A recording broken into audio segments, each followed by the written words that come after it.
there, Frank? Good. All right. Let's go. Good morning. It's August 18th, 2020. We will call the Wright County Board of Commissioners to order. We'll stand for the Pledge of Allegiance. I pledge allegiance to the flag of the United States of America and to the republic for which it stands, one nation under God, indivisible, with liberty and justice for all. All right. Thank you for being here in person and remotely. So we will start with the minutes. We've had a chance to go through them. Madam Chair, I'll make a motion to accept the minutes. All right. I'll second them. Motion made by Commissioner Delyden, seconded by Commissioner Vetch. Is there any corrections or changes? Hearing none, all in favor? Minutes are approved. The review and approval of agenda. Is there anything that needs to be added or No. deleted? Madam Chair, I would like to petition on two small items. We had planned on having a presenter come out for the Human Services meeting next week, and she will not be able to make it, so we'll go ahead and I'll make an agenda item to cancel that meeting next week for the second Human Services. Would it be appropriate to add that to the consent agenda? I would be okay with that. I guess if I could speak to it briefly as it relates to the budget schedule, as I do have one other change with the budget schedule, I think we should incorporate So two. maybe we could just vote on it separate then. I think that might be cleanest. Okay. Items for consideration. Yeah, that would be my recommendation. I All don't right, believe we have so- any other at this time other than minutes. B, So we'll go with HHS meeting time. meeting canceled, and then you wanted the budget The budget schedule, and then I know Commissioner Burrell has one other item as well. And then, Madam Chair, the Fair Board does require our consent, what I believe, when they spend over $10,000. And they do have a project that's coming up, adding some bleachers that would go over that amount. So I would like to put that on for items for consideration. Which one? Okay, so that will be, actually we'll make that B, Airborne bleachers.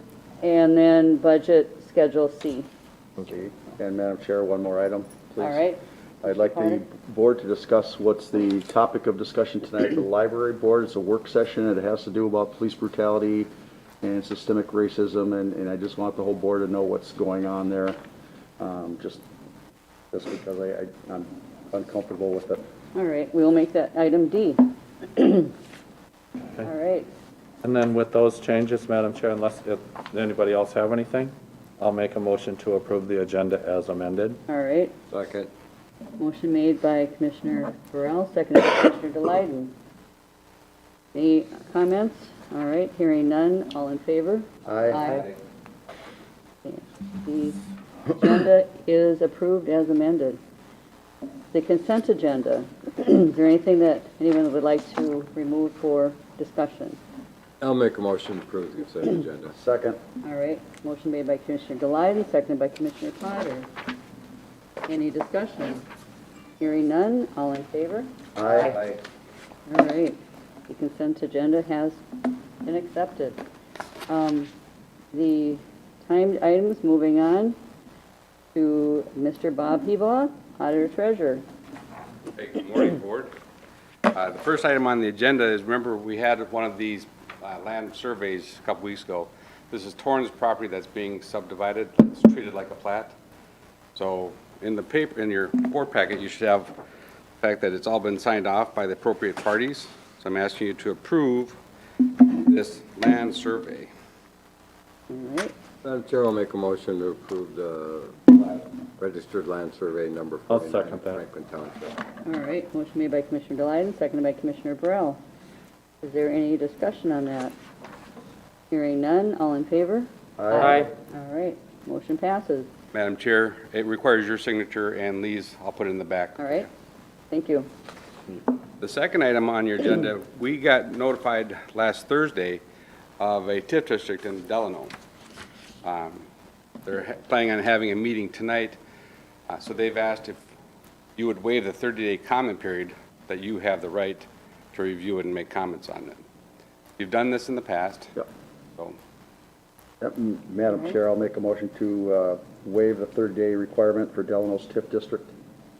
All right. I'll second that. Motion made by Commissioner Potter, seconded by Commissioner Vetch. Yeah, it looks like quite a, will be a nice area. Is there any comments or questions, concerns? Hearing none, all in favor? Aye. All right. Motion passes. Thank you, Board. Thank you, Bob. All right, and we have Mr. Virgil Hawkins joining us remotely, I believe. Mr. Virgil Hawkins, you are up next, please. Okay, thank you. Good morning, Madam Chair and Board of Commissioners. Today, there's two items for Highway for your consideration. The first one is to approve resolution and final acceptance for contract 1906 and authorize final payment to Minnesota Paving and Materials in the amount of $48,102.51. And this project was a LRIP grant project with Clearwater Township and Silver Creek Township. And we served as, it had to run through us as a financial agent, but the project got done with a $750,000 grant from the state and some local funds from the townships. And it's presented here for final acceptance. And Madam All right. Chair, I'll make a Yes, motion Commissioner to Potter. approve the resolution of final acceptance of Minnesota Paving and Materials in the amount of $48,102.51. I'll second that. Motion made by Commissioner Potter, seconded by Commissioner Burrell. Madam Chair, Yes. it is nice to see some of our townships utilize some of those grants at the state and that nice joint effort between Silver Creek Township and Clearwater Township to get that project to come to fruition. Yes, I agree. Thank you. Any more discussion? Hearing none, roll call vote. Commissioner Burrell. Aye. Aye. Aye. Aye. Aye. Resolution passes 5-0. All Okay, right. thank you.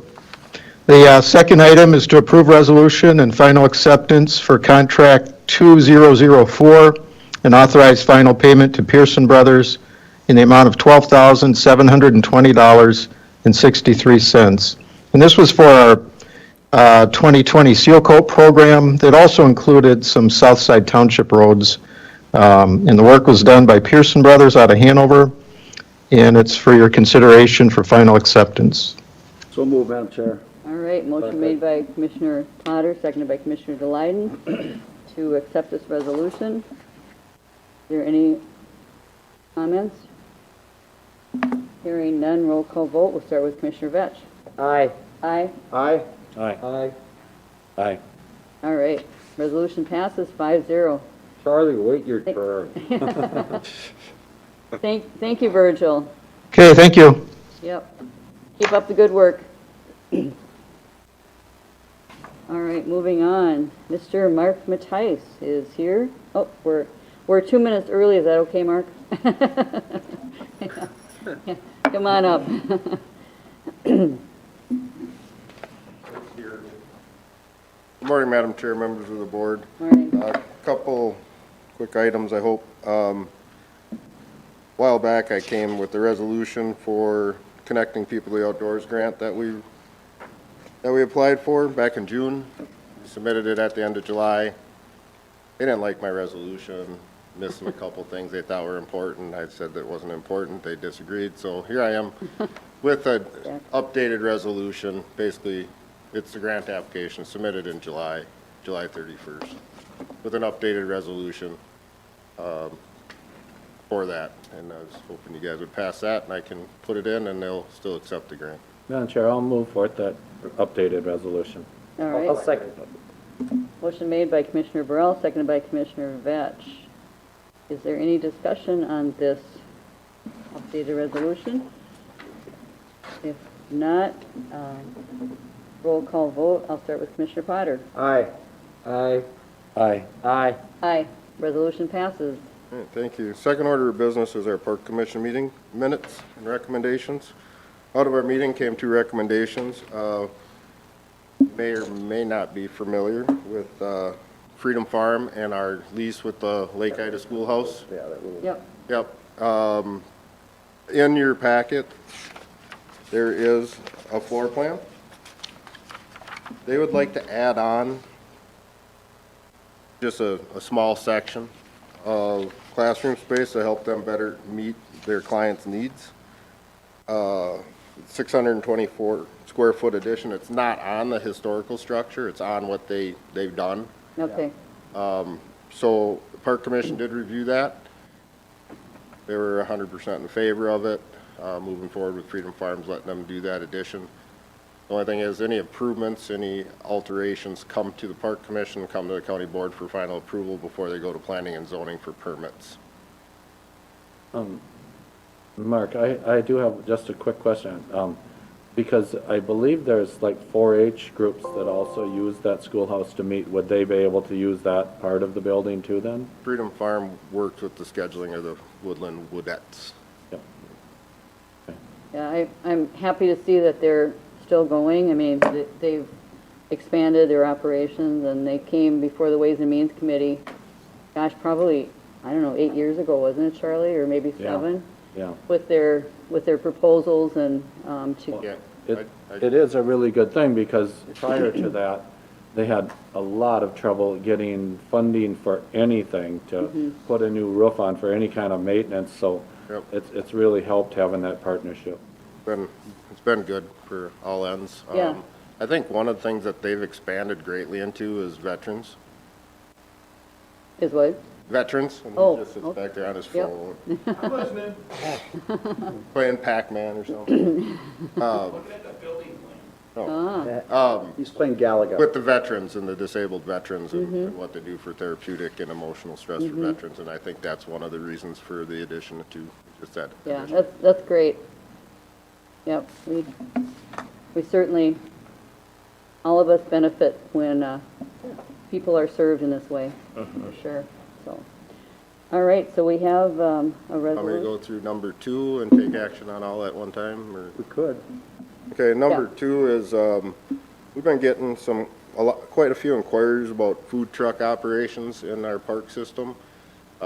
We developed a food truck policy and permit application.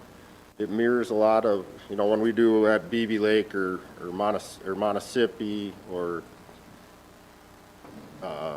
Otsego, they're in the cities, so they have to have city food truck permits as well. So this was our permit that allows them to come into places where we're not selling concessions. Madam Chair, Yes, are you charging a fee on this permit or no? $100. $100, all right.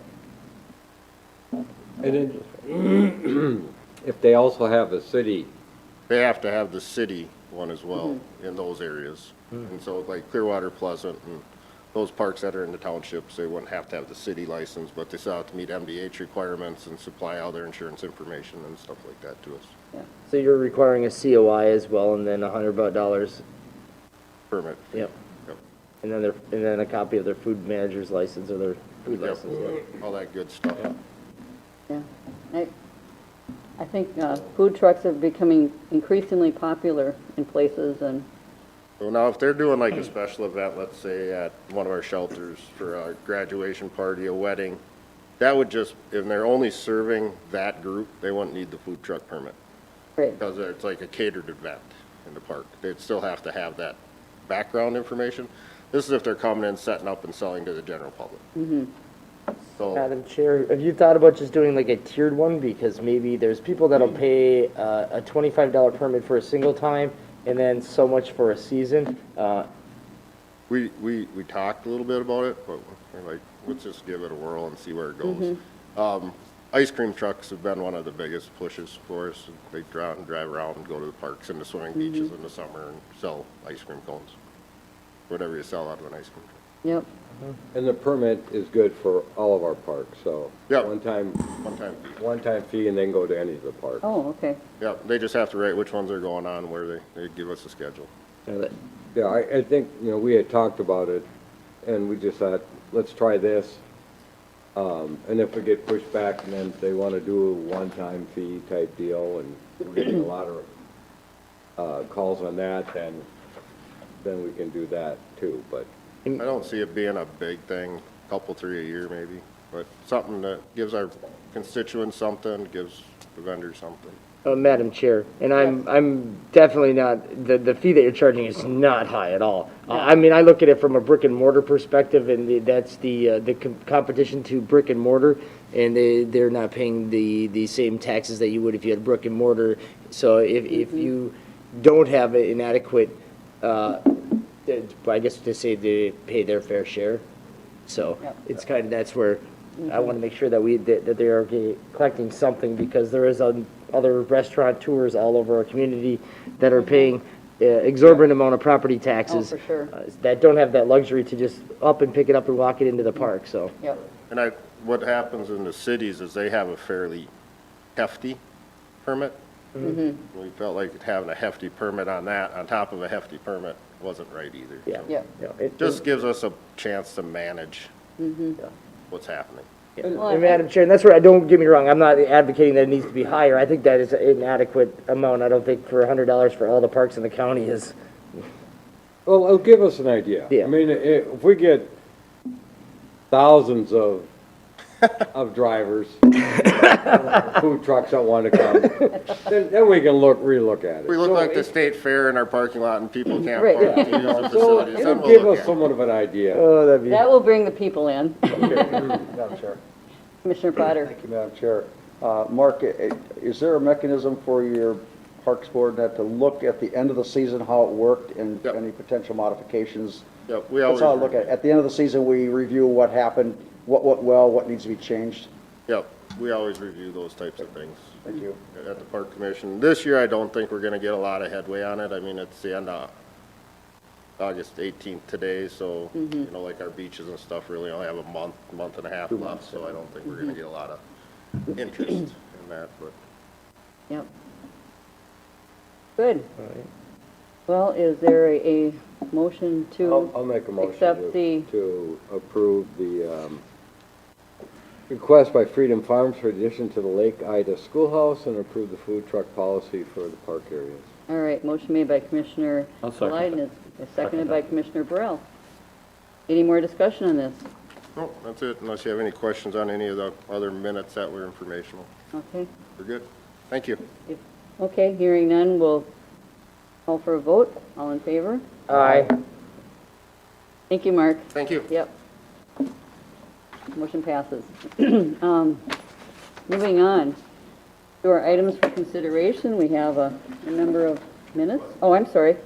First of all, before I kind of put this in front of the committee minutes, so I guess we would say then the committee minutes would be actually item E. So we'll take Charlie, first of all, you have the HHS. Yes, Meetings? Madam Chair, as, if you remember at the last HHS meeting, we had planned on having a presenter come out and do a presentation on the second meeting this month. She was unable to make that. Actually had a little baby, I believe a girl, so she's going to put it off until the second meeting in September instead. So I would just like to make a motion then to cancel the second HHS meeting, which would be normally scheduled for next Monday. All right. Motion made by Commissioner Burrell, seconded by Commissioner Delighten. Any discussion on that? Hearing none, all in favor? Aye. All right, motion passes. And the Fair Board.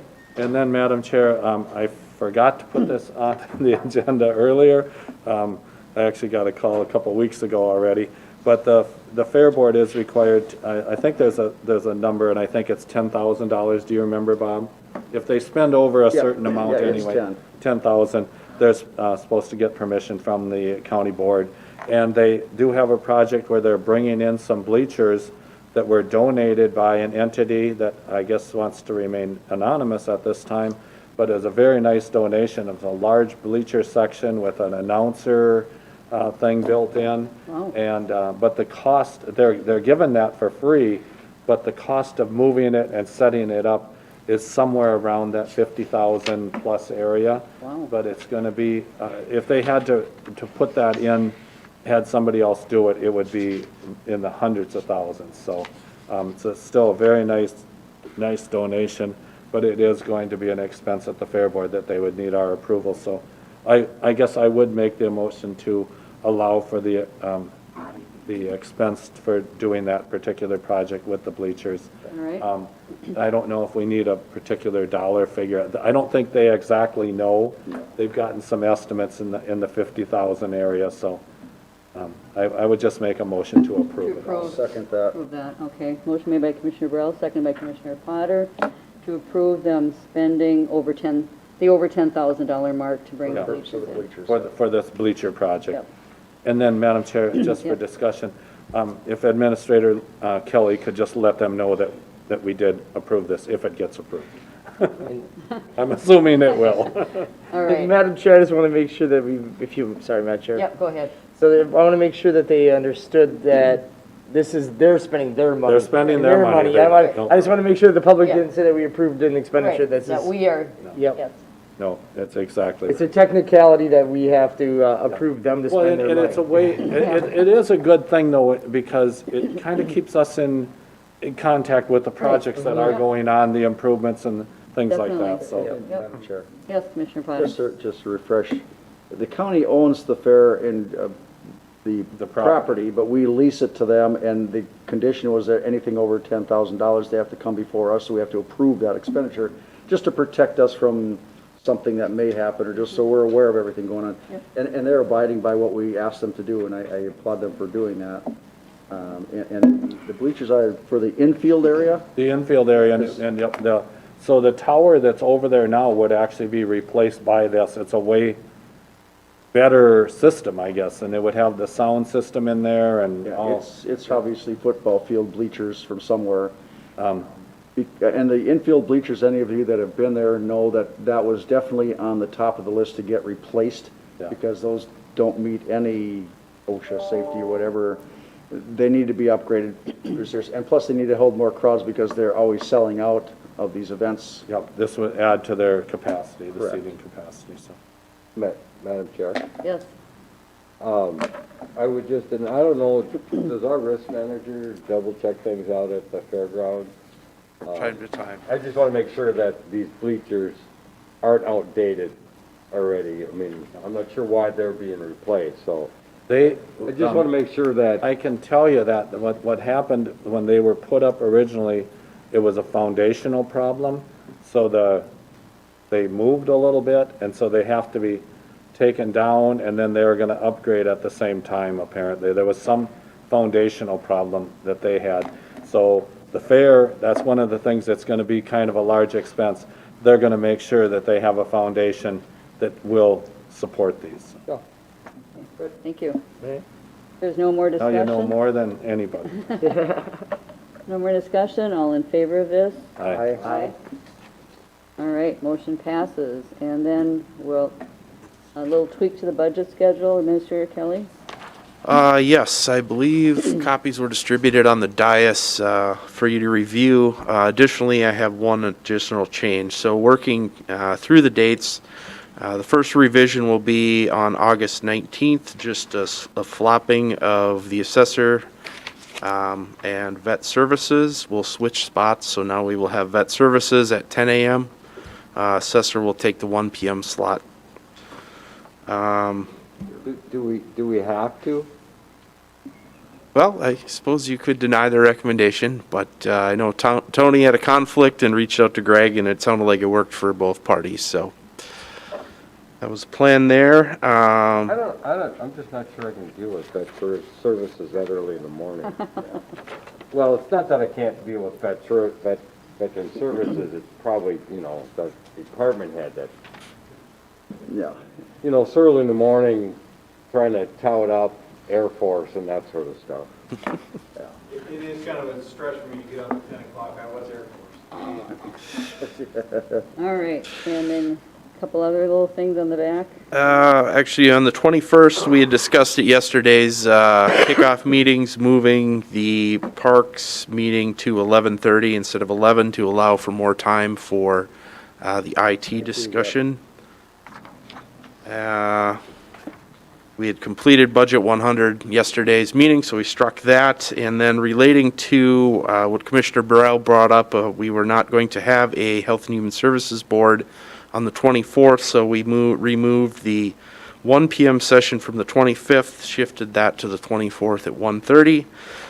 We did have correspondence come to us yesterday from the Lake John Lake Improvement District that wanted to present in front of the board relative to the budget, so we slotted them in at 11 a.m. on the 25th. So a lot of changes. We will get them out to the department heads following approval, but the draft was in front of you there. All right, Madam Chair, I'll make a motion to approve the changes. okay. Second. Motion made by Commissioner Lyden, seconded by Commissioner Potter. Any more discussion? Hearing none, all in favor? Aye. All right, motion passes to amend the budget schedule. And so Commissioner Potter, you have a work session for the Great River Regional Library that you'd like to discuss. Thank you, Madam Chair. The Great River Regional Library has a special session as a kind of work session, and this is from an item that was tabled from a month ago at our regular meeting that came up on the last minute, so much that it didn't get on the schedule there. And it was about the public libraries addressing racism. Myself and quite a few other members didn't think it was an appropriate forum for this to be in because we're about libraries, not about social justice or other political activism there. And we have addressed our values all the way through in our statements here. And then we got the AFSCME Council Local 1345 wants us to put all kinds of, we oppose police brutality, systemic racism in all our communities, blah, blah, all this. And I just think it's, it has no place, it does not belong here. And what I would like out of the board is the board here to say that we're don't think this is a problem that should be dealt with at the library level. Instances they're doing trying to change is things from Ohio and Illinois, and it has really no bearing in Minnesota. And it's one of those things that just, one of the board members from District 5 is the one that brought it forward, and it's like, it doesn't belong here. It's not part of the focus what we should be looking at here, and I would like the board to approve things saying that we don't believe this belongs there, and that's what I'd hope for. Madam Chair. Commissioner Burrell? No, and I agree with Commissioner Potter. It's not like you do not have the mechanism there now. If there was any kind of a complaint, it will be handled, and it would be handled appropriately, and I know they would take care of it. This is getting to be more of a political thing, just to make statements, and I don't think that it needs to be interjected in the library system either. And that's, I think, if the board votes to do this, and we have a slight one-page letter with all of us sign it, we don't believe this belongs here. I think it sends a message to a few of the other counties that, I know a couple of them already are not really caring for this, but this might send a message to one of the counties that is all in favor of doing this. It might send that this isn't where this belongs, it's not the correct forum. Let's just concentrate on what we do as the library system and getting kids to read and people to read. So with that, I'd like to make a motion to submit a letter to the library board from us that we don't believe this is an appropriate forum for this kind of action. And Commissioner Potter, as you mentioned, I mean, they have all the anti-discrimination policies and things in place now, correct? So it's not... They're already here. Right, it's already there. This isn't looking at perhaps an outside organization. Is that what they're sort of looking at? Well, it was suggested by AFSCME, which one of the board members is a member of that, and it's like what's in here just doesn't make a hill of beans sense for here. I mean, if you want to make a political grandstand or activism grandstand, this is not the forum to put it in. This should be, it should not be here at all. I mean, Right. it's one of those things that, okay, you can protest all you want, you have the constitutional right to do that, but certain forums, it just doesn't belong there. And the people's rights are already They're already spelled out, they're protected already in here. being protected. I mean, we all agree to that. I mean, but to put some of the wording in here, it's a lot of heartburn for me because it does not make any sense, and it's a solution with no problem. In their minds, there's no problem. There's nothing going on. It just doesn't make any sense for us to do this or take any stand on such things. here, because we already, internally, we already have our policies in place for addressing this. Yeah, Commissioner. Madam Chair? Under their- Actually, Commissioner Vesh was, Oh, is he? front of you. Oh, okay. I just, I don't want a knee-jerk reaction on this, just because I'm not quite sure, are the library members library employees asking me union members? Is this to address an employee policy? Is this to address a client's or, policy? I guess that's where, there's a lot of things that we just haven't seen it for briefly this morning. I'm not quite sure what they're trying to achieve by it, but I think we have to welcome all racial and diversity discussions. I mean, yeah, but that's what I'm saying right now. I don't want to shut that down without having at least understand what they're trying to achieve by it. And I guess I don't know what they're trying to achieve by it.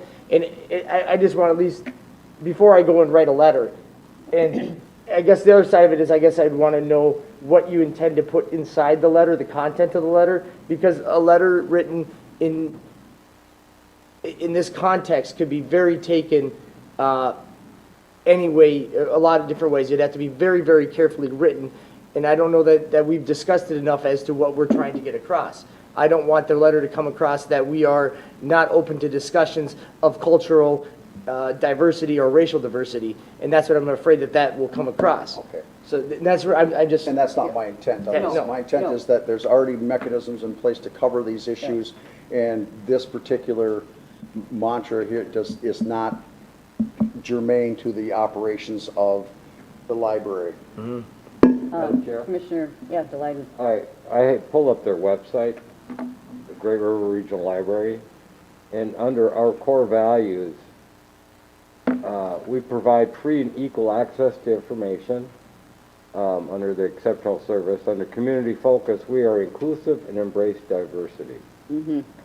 So they're stating, it sounds like what they're wanting is just strictly regarding police brutality and stuff, from what I just heard originally here. Madam Chair, if you would Yes. like to include a letter that I would support, it would be a letter asking that they give a concise directive as to what they would like to achieve in this discussion, and basically that the county board, before they would go on the agenda, that they would be able to make a statement as to what they hope to achieve by having such a discussion and what their agenda is with this discussion. That, if they could put that forward to us, that would be helpful.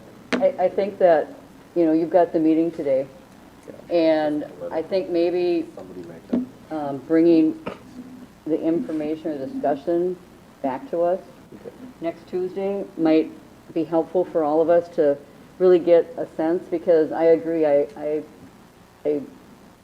would not support things when you get into police brutality and all that, and I don't think that's the right forum. We can do that in another setting, but perhaps if you get that after your discussion today and what comes of it, but certainly, I trust that you're going to tell them that you're not supportive of certain things. Well, unless the board tells me otherwise, I'm not going to be supportive of this, because I was the one that had to sit through 45 minutes of it last month. And they're not going to sit down and have a cup of coffee and discuss where their options are. They say, we demand you do this now. That's what they did last month, and they haven't changed anything from that to this. And it doesn't belong there. And that's, if the county doesn't want to send a letter, that's fine. But just to let you know, unless I get told otherwise, I'm not going to support this at all, because it doesn't belong there. Yeah, I would agree with that, but, I guess you have my support too. Mike, I think you can go to the meeting today and say you have a consensus of the board that supports your position. Yes, Fair enough. you I'll can. withdraw that motion Yep. then. All right. Yeah, thank you for bringing that forward to us, to our attention too, so. Yeah, I would remind those that are questioning this info that they look at the core values of the library, because it states in there. So I'm not sure what their concerns are. Yep, It's I agree. just two people on the board that are really pushing this. Madam So- Chair, and I Yes. think that's the right approach, guys, is just coming back with that consensus. I just don't want to, I don't want to make a statement in writing until I really know which way they're, enough. what they're going with it, so. Yep. Fair enough. So, Well, especially when they, again, when they have their vision and their mission and their core right, yeah, values. that's what I'm, exactly, like Commissioner Potter said, it's already there, you know? So we're, And I do want to remind the board that I'm terming out at the end of this year, so one of you all is going to be on that board next year. okay. All right. So moving on to Committee of the Whole, and Commissioner Potter, if you will please take the August 4th. Thank you, Madam Chair. The Committee of the Whole met on August 4th, and the thing was about the CARE Acts funding. We had the commissioners were there, a lot of staff present, and Daniel Locke from Clifton Larson Allen and Jolene Foss from Wright County Economic Development Partnership. She was remote, and so was Daniel Locke, but they were there. And it was discussion with the CARE funding, and Administrator Kelly went through the levels recommended at the July 14th meeting at $7 million for the county, $2 million for the economic development, $3 million for affiliates, community partners, $4.4 million for the public schools, and $200,000 for the charter schools. And they went through the list of items for different meetings here. And the reason we hired Clifton Larson Allen is to help us navigate this, to make sure we're doing this the correct way. They have the expenditures related to COVID between March 1st and December 30th of this year is what COVID-related expenses are, what's included there. Administrator Kelly distributed a draft application for pandemic relief for small businesses, for nonprofits, for different items here. As long as, Daniel Locke said, as long as the applications include examples of eligible expenses, that's what we want to make sure that they understand, that right off the get-go, it's not revenue, it's not this, it's what things that are directly related to that to be included. And the percentage of lost revenue because of these expenses there. There's checks and balances all the way through this, which is kind of nice.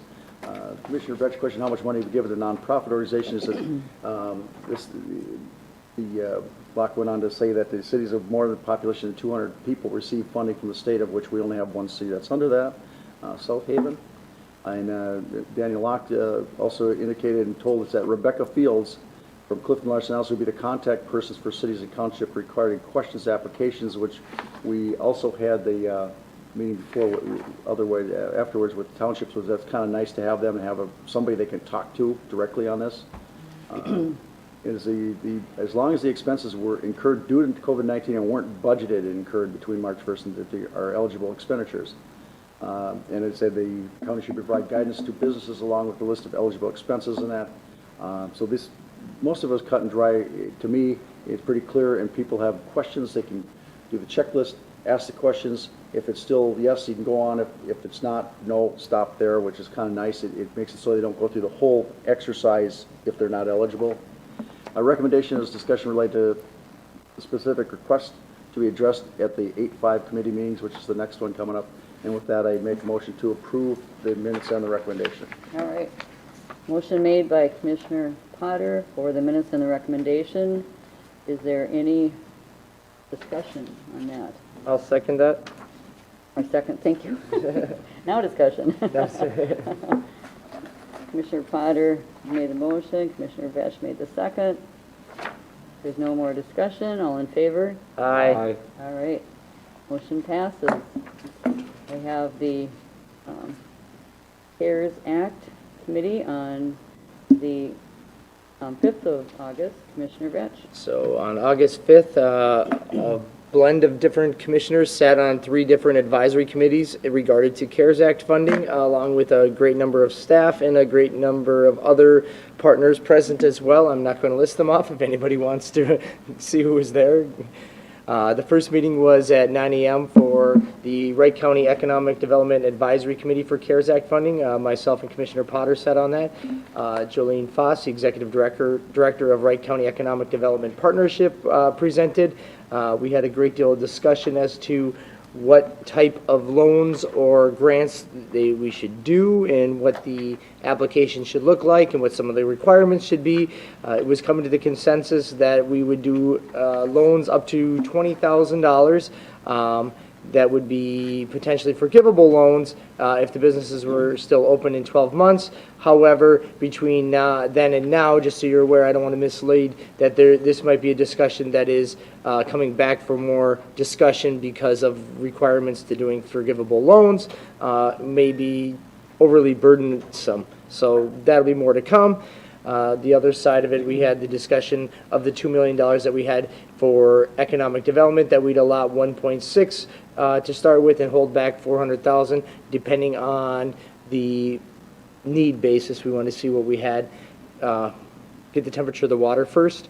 Then we also are working on doing a same sort of application for nonprofits that are not affiliates of the county, so that they would be able to utilize some of the same application process, but slightly different, as they're not a business. The other side of it is we discussed the methodology of how it would work. The intent would be that the Wright County Economic Development Partnership would work in conjunction with the county to do the marketing and solicitation of the applications. The applications would be turned in through a mutual aspect between Wright County Economic Development Partnership and the county. Wright County Economic Development Partnership would utilize members within them to do the first round of vetting. After the first round of vetting, it would come back to the advisory committee to finalize their recommendations, which would then come to the county board for final approval, and then it would be the execution of the funds out to those businesses. With that, I go on to the 10 o'clock meeting, which was the nonprofits affiliates advisory committee. This was where we had to kind of solidify, if you, Commissioner Dahlheiden and Commissioner Hewsome, we had kind of a mutual discussion on affiliates versus nonprofits, and I see you had the big discussions about functional industries and these these affiliates that have larger dollar amounts in the hundreds of thousands in requests for this CARES Act funding. Basically the discussion kind of went around, they had a great number of needs and a great number of losses through functional industries over the past 4 or 5 months. You came to the recommendation that designate $1.5 million to assist affiliate agencies in demonstrating need. Health and Human Services will develop a list of agencies and an application, which I believe this week we'll be reviewing those applications. I forgot the recommendations for the first group, and then the first recommendations were Wright County Economic Development Partnership will assist with CARES Act economic or development funds. Wright County Economic Development Partnership will develop an application, which I did kind of talk through it. Yep. Sorry, still lots of pages here. Then the last meeting, myself and Commissioner Burrell met with a variety of county departments to discuss largely around Health and Human Services and their CARES Act funding, and they had a large variety of requests, everything from vaccination needs, which would be tents and freezers, to I think syringes, and there was large needs to them. A lot of those ones were very cut and dry. They were not exorbitantly large expenses. Some of the larger expenses were to do with some of their call center. We did have a discussion about the ability for IT to get the project completed by the end of the year so it could be utilized. It seems at this point that we are going to try and make that happen one way or the other. Discussions moved through the items on the CARES list. Another one was the suggested by myself and Commissioner Burrell, I believe agreed, it didn't really necessarily say it, on dropping the stable and emergency housing request that they had for $150,000, because we felt that there is a lot of other housing assistance going on right now. We felt that this could be a duplication of services. However, we did say that we would increase the essential services, so those people that, which we were mandated to do, so people that are out of a home because of COVID, we are required to give them housing, but those people just in general, because of the, I guess, collateral damage of it, we weren't going to create a new program for that. So it's kind of shifted those funds. shifted those funds to basically, we took a chunk of those funds that they had 150,000 put out there to create a new program for emergency housing, and we just took a chunk of that and added it to the essential services. So those people that basically were contracted COVID and needed housing or lost housing for a period of time, that it could be utilized in that case. But we weren't going to create a program where people just say, well, I don't really have enough money for rent this month. They could apply to this program. We're not going to create a new program. And then we also we talked about the strategies of the testing and the funds related to that.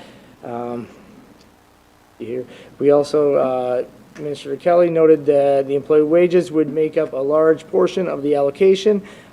So of the Health and Human Services request, well over $1 million of it was just in wages and compensation. The recommendation was to approve the allocation as revised for Health and Human Services, proposed CARES Act budget, and I believe the revised one is in the packet. With that, Madam Chair, I will make a motion to approve the committee minutes and the recommendations. I'll second that. Motion made by Commissioner Batch, seconded by Commissioner Burrell. I do have one change. Rod Peterson is P-E-D-E-R-S-O-N. So he's listed a few times in the minutes, and so just to make that little correction. And then, Madam Chair, I did have a, Yep. and this is something that I heard on the news after our meeting, that organizations like Functional Industries and different ones, they just had some special legislation to grant them funding, so I don't know if that's something that should Okay. be taken into account as well. Yeah. Otherwise, they could get funding from us and then also funding under that special bill. And that's I true of heard the it on the schools news, too. that, yeah, and I don't know, maybe it's just something we should follow up on. Madam Chair, and there's already mechanisms to protect that because you can't double dip, so you Right. couldn't use an expense that you paid for with the special legislation and here. So they've really kind of got that, Right. even for the schools can't All right. double dip, No. so. No, but there, some of these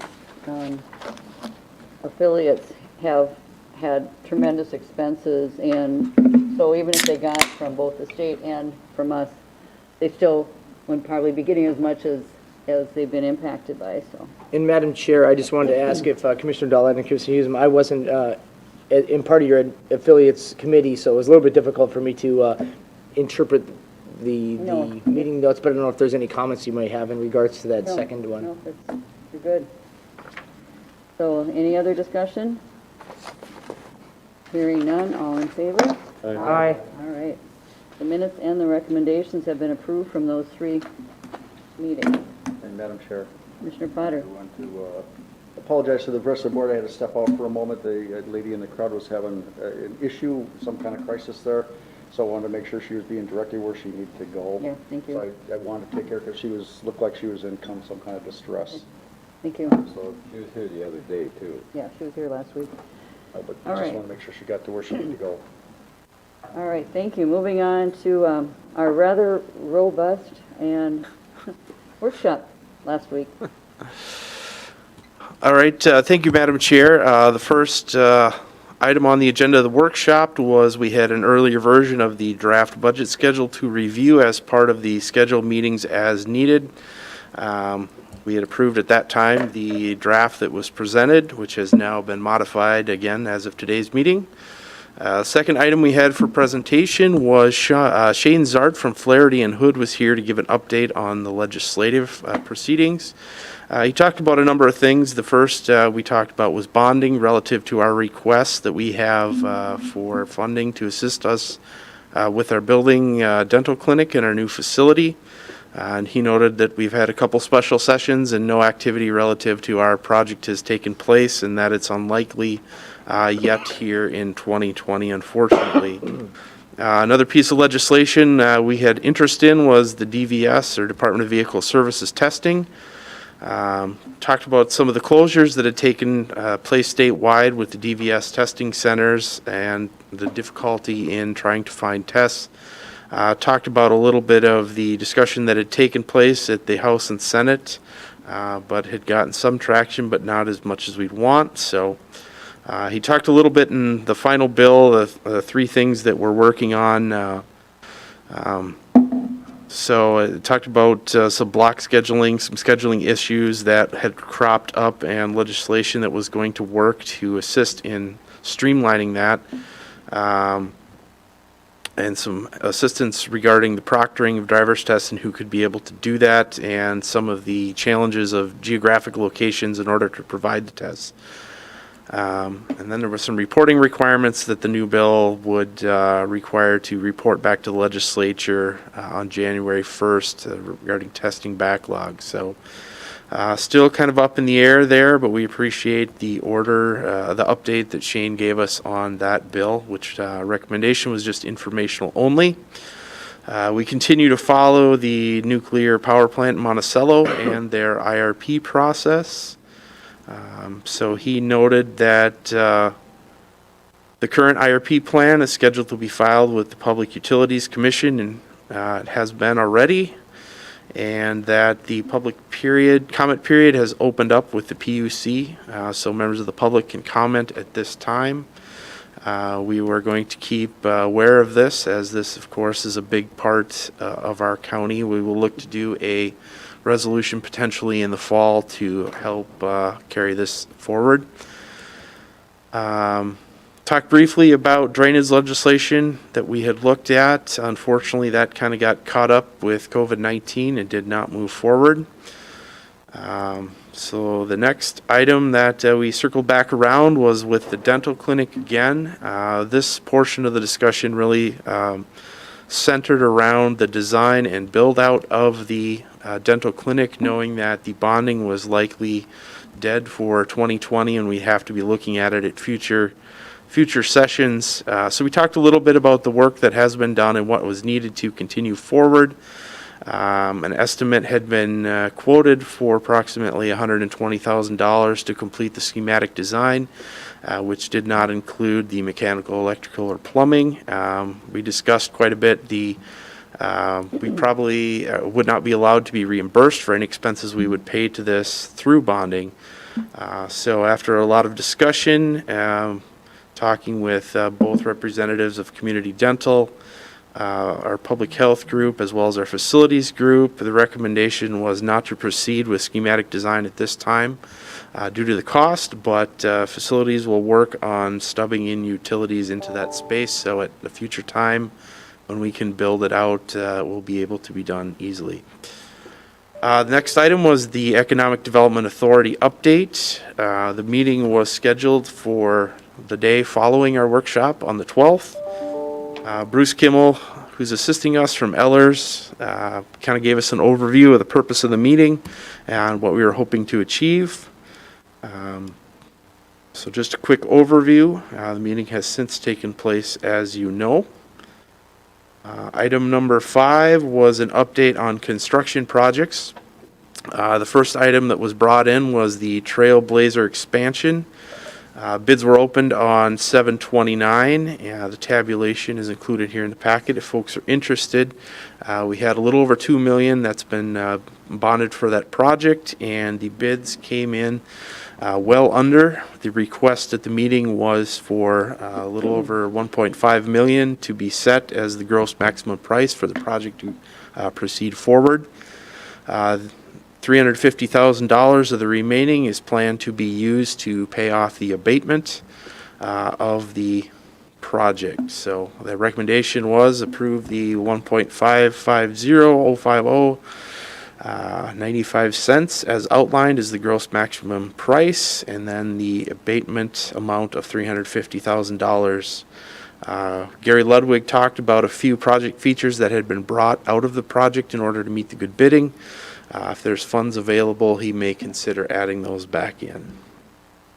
Other county facilities for updates, I talked about the training center. Wilsek gave us a nice overview of this, and the connectivity that was currently in place and work that's taking place to finish up the punch lists.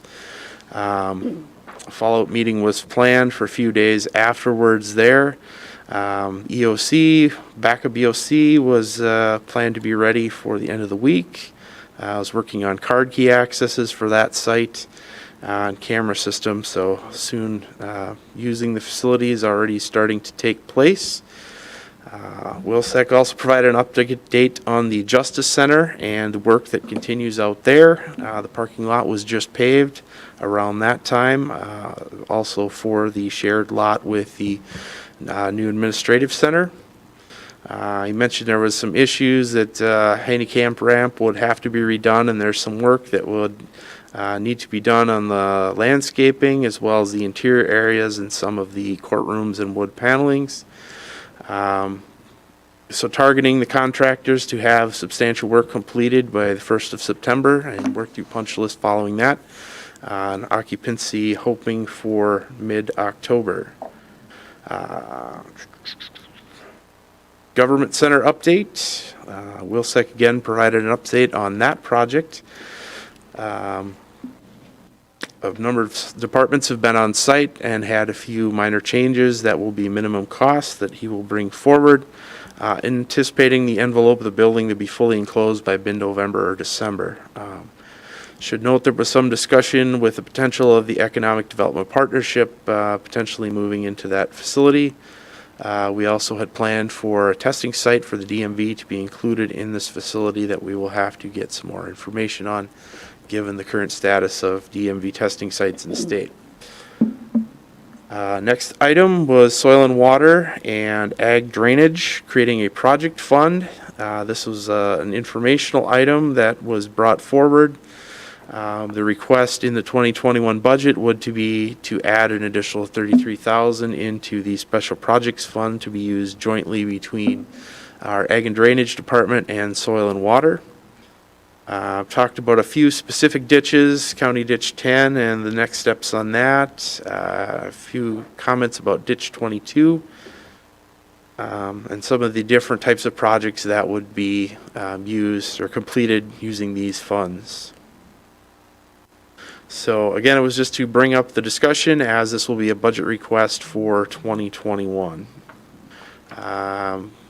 A final item on the list was fairgrounds paving. This was an item last year that the Fair Board approached us with, and we approved moving forward. The work has now been completed out at the fairgrounds. Fortunately, we had a neighbor do a little bit of travel on it and maybe messed it up a bit, but I think that's now since working on getting repaired. We talked a little bit about the money that was contributed to the project, and due to the cost coming in a little bit higher, more funds will need to be put towards that as part of our allocation for the 2020 budget. I mentioned the Fair Board's request coming forward in the 2021 budget with the fair being closed, and so it was kind of left the recommendation would be discussed at the upcoming budget sessions. So meeting adjourned at 11:13. A quick summary of a very lengthy meeting. Yep. A lot of topics in a short amount of We time. actually got, a lot, we talked about a lot in 2 hours. We did. It was very dense, if In you will. 13 minutes. Madam Chair, I'll move the minutes. All right. Second. And the recommendations? Yeah. All right. Motion made by Commissioner Potter to move the minutes and the recommendations from the County Board Workshop, seconded by Commissioner DeLyden. Any discussion? I would just say that I heard from a school bus company, and they are so frustrated with the testing situation, and when school bus drivers renew their license, they have to take a second driving test, and they're just so lacking availability. This company has 250 employees, and they have to go to, Wilmer, St. Cloud, and Plymouth. Well, the Plymouth line, the queue can be so long that they sometimes have to return a second and maybe a third day.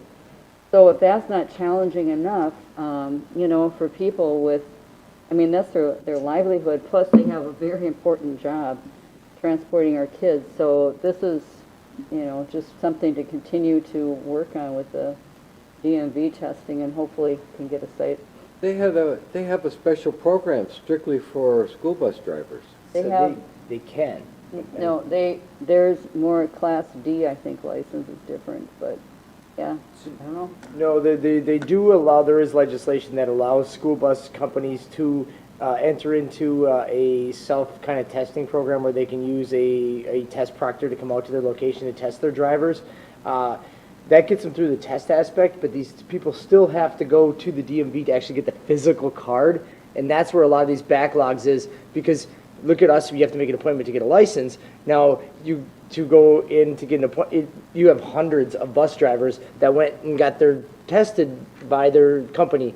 Because when you get it tested, say, for a school bus license from company X, that license is only good as long as you work for company X. You don't have a bus license that you can just drive anywhere. You can only drive for that. It's a very specialized license. So, It's not doing anybody any favors to, Well, it's government, so it shouldn't be efficient. yeah, it's very frustrating. I mean, yeah. So anyway, we'll keep fighting for this, our testing facility to open in Buffalo and make this, better service for the people. Yeah, when you look at the job description on the state website for testing people, there are no real special qualifications. No. So, it's really strange on why they can't get this done. well, Yep. Madam Chair. Unmarried with children, Bud Bundy had the job. There you go. Bud can do it, And Madam Chair, I think this is a conversation that I think we are going to have to get a little bit more aggressive with DPS to getting Buffalo back open, because I don't think if we don't start this fight sooner than later, we may not see it back open ever. And that's of great concern to me. So, Yeah. I don't think this is something that we have to wait till the legislative session is, because I think we have to really show that we've exhausted all avenues with DPS. Then at that point, when the next session comes up, we'll have to go that route again, Yeah, so. I agree. Commissioner Potter? Thank you, Madam Chair. I concur with Commissioner Betts. The velvet glove approach is not going to work. We got to take a hard stance and let them, here's the facts, here's what we've gone through, this ain't working, this is what you need to do. We got to get a little bit more aggressive on this if we're going to have any chance to keep this open, because it doesn't look like anybody wants to do anything out of fear of whatever. Madam Chair. It's just so crazy to close down 93 testing sites, open 12 to 14 of them, when there's already people before, when the 93 were open, you still had trouble getting an appointment. So in driving, your kids are, well, certainly not just kids, but, everyone that's seeking their driving test. So, Madam Driving all over Chair, the place, but yes.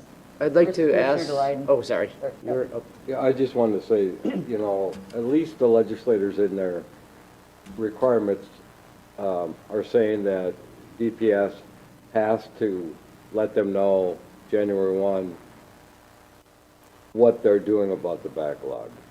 So at least they're not waving their red flags at DPS. They're gonna hold their feet to the ground, I think, on this one, because they're getting a lot of calls from their own constituents too Oh, yeah. about what the problems these people Yeah, are having. Definitely. So it hits everybody, I Yep. think. Commissioner Vetch? I guess I'd be interested in seeing if they're interested from the board. I'd like to work with Flaherty and Hood to draft up a letter from the board as a whole with stating our displeasure of the closure of our Buffalo facility and asking requesting a timeline as to when we may be able to begin services back here in our community, something to that effect. I guess I'd just be interested if the board would be interested in sending such a letter into DPS. I guess if I may, a board as well, I think it might be good to reiterate the plans that we had, and we have space that we have intended and we'd be willingly providing for them to use to provide a space for our testing as well. Great, yeah, it only makes sense to have that testing site out there. Madam Chair? Yes, Commissioner Delighten. I think that's a great idea, but with one caveat is that it should be CC'd to all of our state reps and senators, Oh, yeah, Sure. so that they're aware also. but I think, Which that CC on the bottom may make DPS, well, maybe we have We'll make it so they can't hide it, they have to share it with everybody. Well, yep, the Department of Public Safety, Commissioner Harrington, I think, and would be, I mean, I know he was tasked with, when he was appointed, tasked with fixing, okay, fix Minlars. So he's got a lot, but this is only going to benefit everyone to have more testing facilities open, and certainly Wright County makes sense. Well, if the Minlar system doesn't work in, I think it's being rolled out in October, end of October, first part of November. So if the new update doesn't work, I have a feeling that they'll be in. Somebody will be looking for a new job.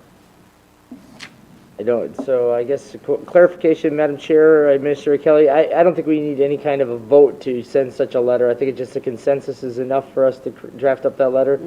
Yeah, it works for me. I think it's clear the board is all in the same mindset on this issue, so Definitely. we can work with communications, get something drafted and sent out to those parties as was suggested. All right. And Madam Chair, I think if we work with Shane at Flaherty and Hood just to get it in the right people's hands, he seems to make sure that we got the right language in the letter as well. He's That'd be very good at that, so. Well, we have not voted yet, correct? On the not minutes and voted resolutions? I guess that can be part of the recommendations. All right, so if there's no more discussion, we should take a vote. All in favor? Aye. All right. So, good. We'll keep pushing for this forward and do what we can. So, well, we have three more minutes, but they're kind of short. So, Which one's next? You're right. Commissioner Delighten, personnel. No, there's, No, it's mine. It's Is Committee of it? the Whole, August 12th. Oh, Madam sorry, Chair. I'm out of order. Yeah. Well, okay. Actually, You got in the order? list it was personnel, but, Was it? Mine says, mine says, committee of the whole minutes. okay, That's great. all right. This Personnel, Ways and Means, then Committee of the Whole, there's three Yeah. of them. Correct. That's what it says on the agenda here. Yeah, the agenda For says today. personnel. oh, I just look at the attachments in the bottom, like down here. It has them, Okay, yeah. they're out of order in the bottom down here and up here. Okay, so So, that's where, yeah, because Mark, you were probably looking in the same area that I That was. was, yeah. That's like good. Okay, then you can go. go, yes, Weird. so it'll be Okay. personnel, please. All right, let me get it up here. That's funny. Personnel committee met, and, it was from the highway department, and it was a request to hire, or actually to change over, from a highway accounting clerk to a highway accounting technician. Virgil Hawkins had sent us a memo regarding the advantages and the reasoning why he wanted to upgrade it to a accounting technician.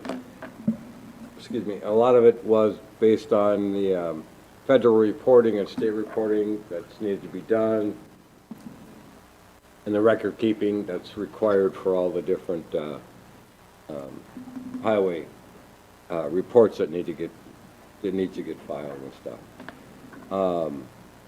Both Commissioner Hewsome and I both agreed that it seemed inappropriate, and along with the Human Resources Director and their staff, they were also supported the Highway Department's request. And the county technician is already a position within the county and different other departments, so it seemed to make sense to go to that. Well, So with that, I'll make a motion to approve the minutes and the recommendations. all Second. right, motion made by Commissioner Delighten, seconded by Commissioner Potter. Is there any discussion on this? Hearing none, all in favor? Aye. All right, motion passes. Yeah, they definitely, it's more of a complex position, and it needs the little higher level of education, and so, anyway. All right, moving on to the Ways and Means. Charlie? Commissioner Burrell. Okay, Madam Chair, we had a Ways and Means Committee on August 12th to discuss the school resource officer contract rate. I do think I want to make a change to the minutes on the top line there, Madam Chair, if you. Okay. Sheriff Derringer said last spring he received requests from, I think it should say 2 additional school districts. Okay. Because we have, I think it was 2 more that requested. Okay, And that then, makes sense. since then, one of them has pulled out, so, but he is getting more interest in having the school resource officers. But the gist of the meeting, though, was to raise the rates up, in a kind of a gradual thing to more accurately reflect the costs that are being incurred. And it may not, we'll probably never get to where it covers 100% of the cost, but Sheriff Derringer did want to make the point that we do get more out of this, more value, just by having the presence of the sheriff's office in the schools, building those relationships and stuff. So we may never get to the point where it's totally reimbursed, but there is also a value to the county having them there. Right now, the cost is $43,764 for an officer for the school year. And the plan is to raise that by $10,000 in kind of increments over the next few years to get up to the area of around $69,000. And then after that, it would mirror the contract rate increases that were worked out with the cities. So, the recommendation is to approve the school resource contract rate increases as follows from the 21-22 school year, increase 5486 to 49,250, and then 22-23 school years to go to 59,250. The school years 23 and 24 to go to 69,250. And then again, like I said, it would mirror the contract rate after that from the city. So with that, Madam Chair, I'll move forth the minutes and the recommendations. All right. Motion made by Commissioner Burrell, seconded by Commissioner Potter for the minutes and the recommendation. Any discussion on this?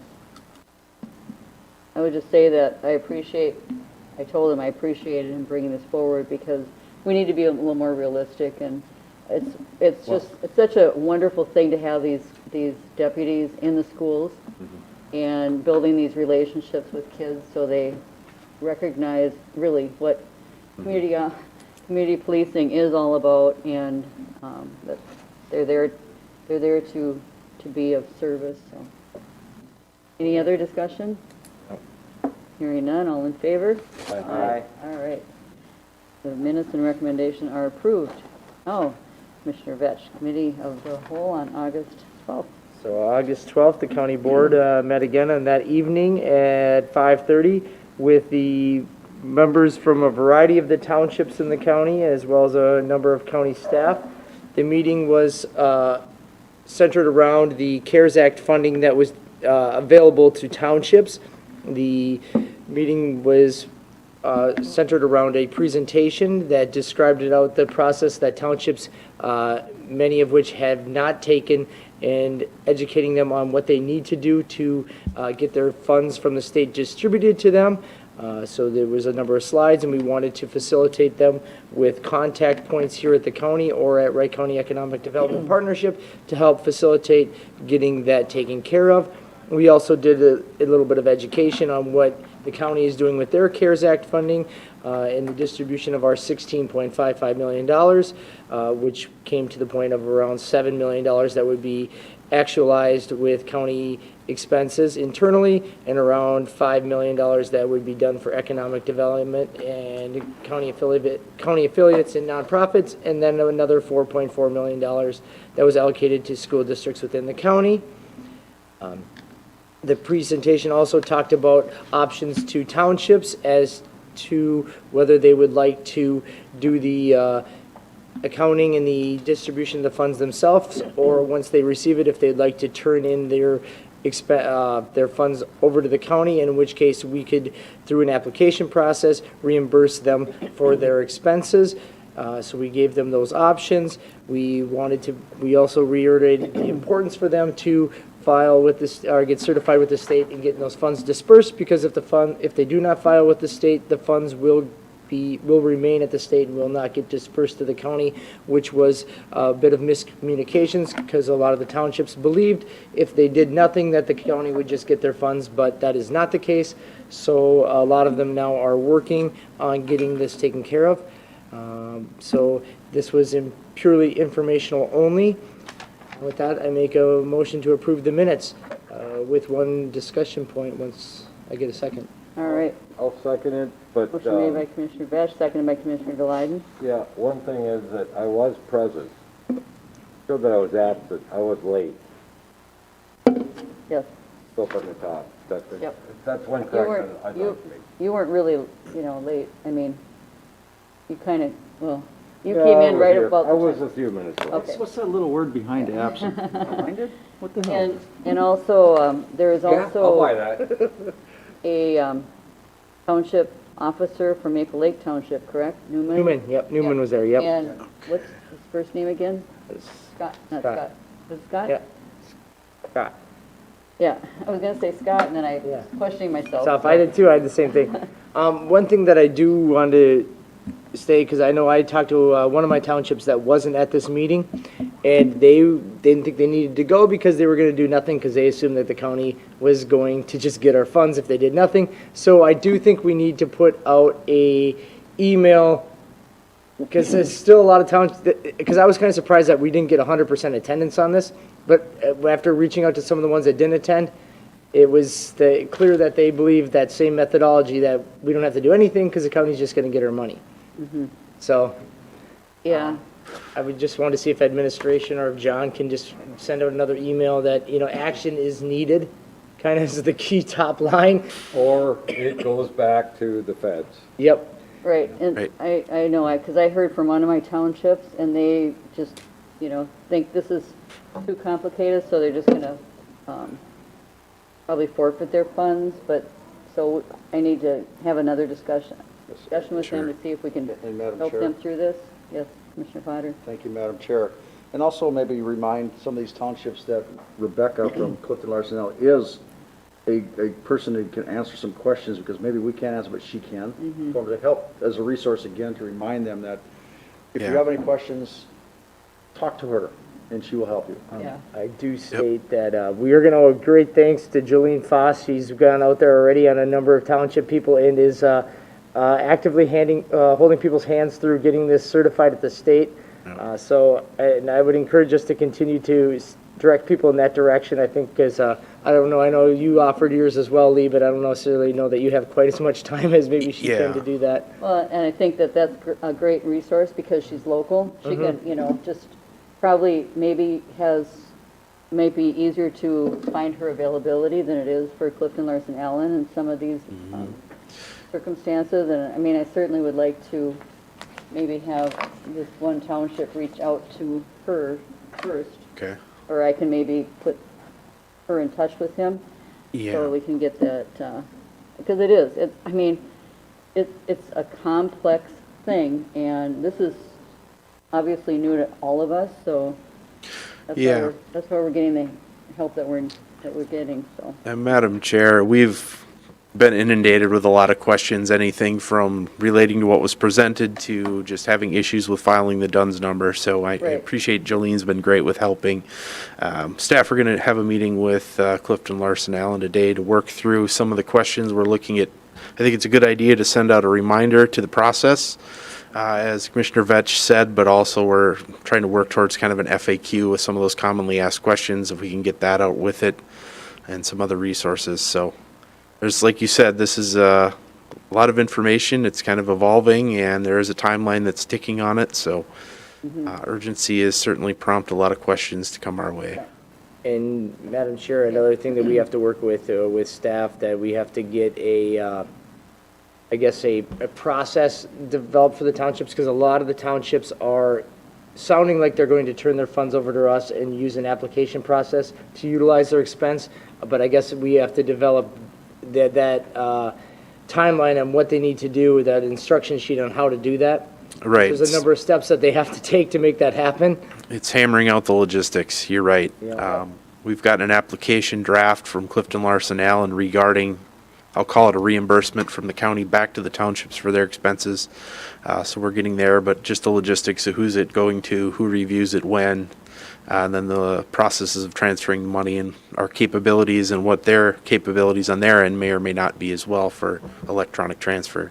Could we get a big enough room and invite them back where we're going, okay, here's the application, here's, whatever, I don't know, the steps. I mean, because I thought the presentation that you did, the PowerPoint was excellent, but it might not be.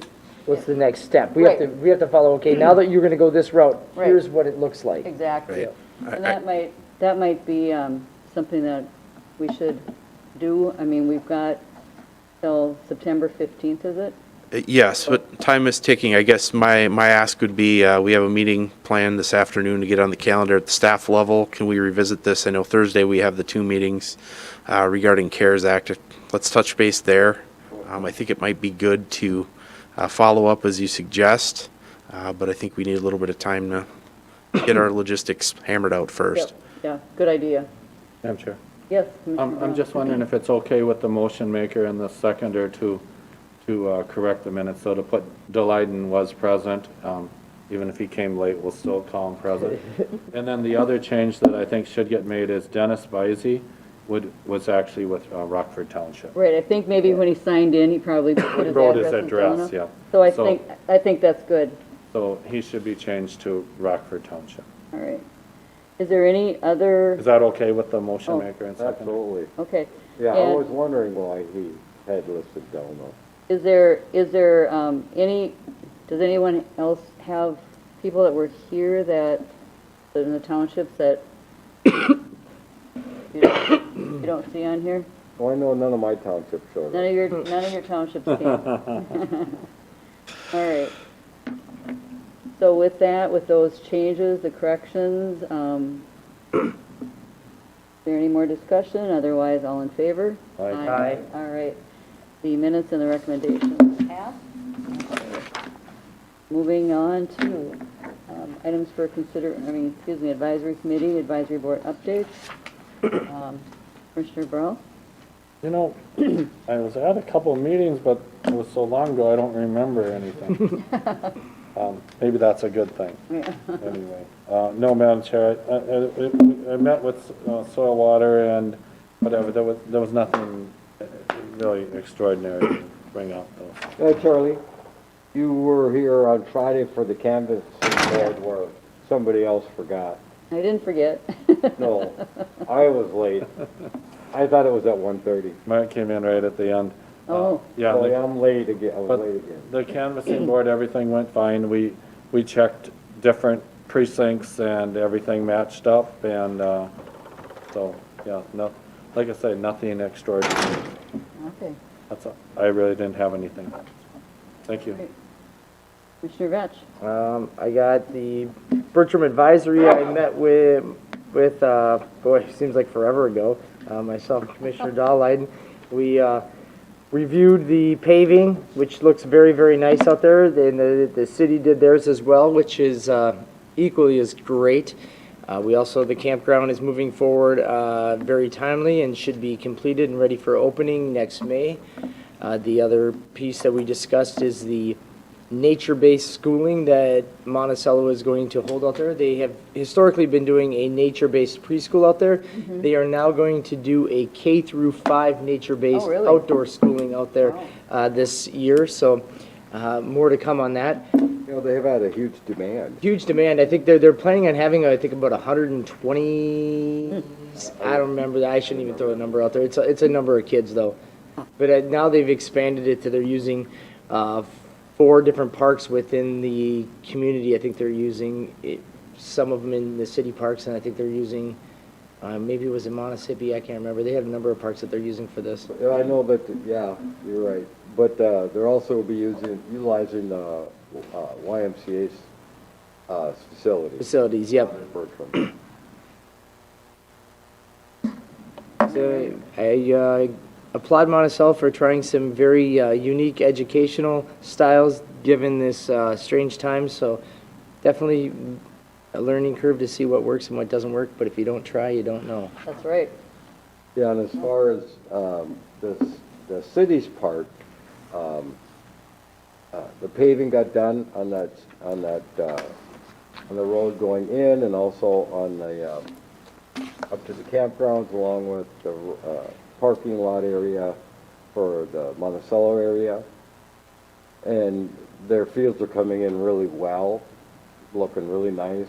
And that road coming into the park, towards the campgrounds is really nice. It's a lot quieter now, and the dust isn't an issue anymore. So, I thank the board for allowing that to happen. Yeah, Because that it's made really, sense. it's nice. And especially with the amount of people they're talking about, they're gonna have to expand the southern parking lot because the, amount of people that are going there, are parking on the road coming in on either side of it. It's unbelievable. I mean, the road with the 2-inch shoulder? Yeah, that one. And the interesting point to that, because I've had a number of people that have called me and had some issues with the way the flow isn't in there, where the because people that are practice on that south end of those sports complex park on the south parking lot, but the entrance to get into the fields is right where you drive in, so you have all these cars coming in and people walking against the cars with no traffic to get to that one cut-in entrance, where if the cut-in entrance was on the east side of that parking lot, then they wouldn't be walking against the cars to get in with no shoulders. So it's something I have to talk with Matthijs that I think we have to, no matter how you do it, they're going to park there. Whether you try to educate them because they're not going to walk from that north parking lot when their field is over here. So for safety purposes, I think we have to cut another entrance into Yeah. that. Well, I think the reason that entrance was cut in up there was also to try and control the flow of traffic going into that area. Try and, because they were walking all over it and also having, people were parking along the shoulder there, so they kind of did a control there. Control there, yeah. Question, Madam Chair. Yes. Who in blazes is the commissioner up in that district? No, but it's good because when you do projects, then after the fact, okay, we probably should have done this different, but there's solutions to that issue. I mean, there's just got to come up with them and see what they are and modify it. It's amazing the amount of people that are at that park any given night of the week. It's unbelievable. And Madam Chair, Yes. one other item. There's still a couple people yipping and whining about that park. My thing is, okay, it's there, we bought it, let's finish it off, let's make it the best park we can, the crown jewel there. So to those that are still mad about that decision's over, move on.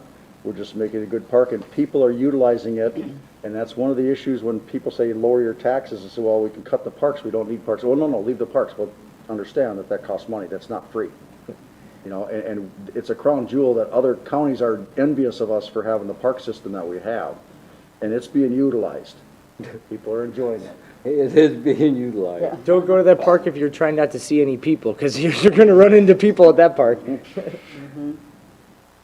All right. Any? That's all I got. All right. Well, Administrator Kelly and I toured the new government center in the rain last week, and it was it's really, really shaping up, and it's going to be, to think of all the departments, the remaining departments that aren't in the other, our other buildings out there, the other 3 buildings are going to be there, and it's just, it's pretty exciting. Pretty exciting, coming right along. And there's some, decisions we'll need to make on some of the tweaking of the layouts and whether we build out or not, so that'll be coming forward, I'm sure. And I was at MEDA, Mentorship, Education, and Drug Awareness, also last week. And we're getting the member bios on the website so people can, see who from the community is on that. And we also approved a grant request from Wright Choice, the alternative to suspension. and their project title is Connected for Life. They do a variety of student interventions that chemical and mental health services, and prevention, suicide prevention through Central Minnesota Mental Health. So they are just I think a real vital service in our community to, instead of sending kids, home, they actually can go there and do something. So I think it's real valuable. And we had our Highway 55 meeting, and I'll let Commissioner Potter talk about that because he is the chair and ran the meeting. We had a big attendance, a lot of good discussion there. So I think that's all I have. Okay, well, thank you, Madam Chair. It's kind of like I say, it's been more budgets and things lately than anything else. The Trailblazers meeting in September, we'll have Mayor Castle will be there. It'd be kind of like his farewell because he took a job out of state and eventually have to go there. And that September meeting will also be the groundbreaking for the new addition, just so people want to attend. Get the date down, Pat, so you can be that. I think it's good. Housing the buses there will be good. It'll, like I say, it came in under budget, which is good, which is fantastic. The things and people can be proud of that. But the next item was the Highway 55 Coalition. There's a full membership meeting on August 14th. 23 people were online, which is pretty good attendance. A lot of good discussion. To me, there was House File 3916 is of the Highway 55 from Arrowhead to Loretto. And it does have a companion in the Senate.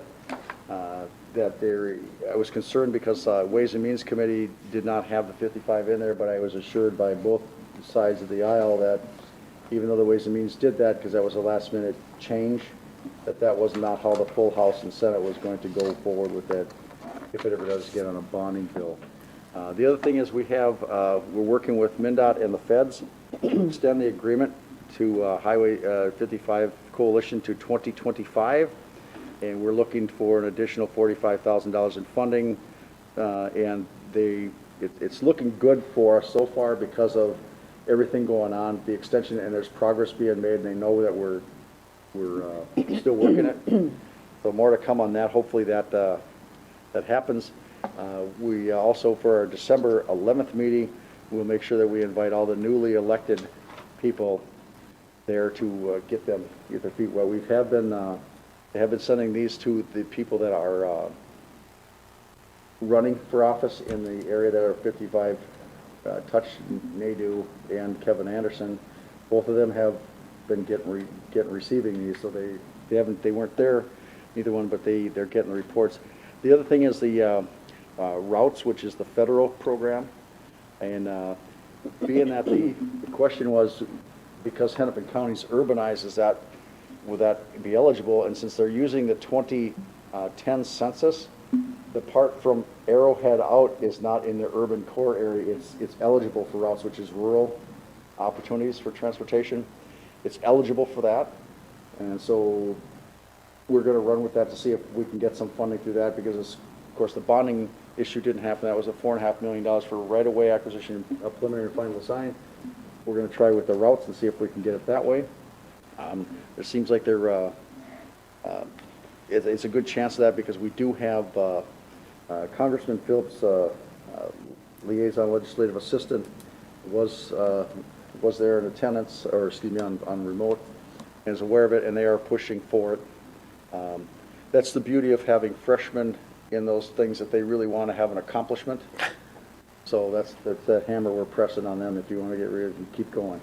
The other thing, we extended the contract from SRF Consulting through July 2021. And we had a meeting with the Assistant Commissioner MnDOT, Jay Hippis, requesting the funds. And we got support of all these people. It's just a matter of having the legislature do their thing. And I understand why they're not voting thing, because part of it is you just need to have not a one-size-fits-all approach to how you're doing executive orders, and they think it's past the emergency part. Just to make sure people understand, Routes is rural opportunities to use transportation for economic success. And that's what it means. And that's just the information.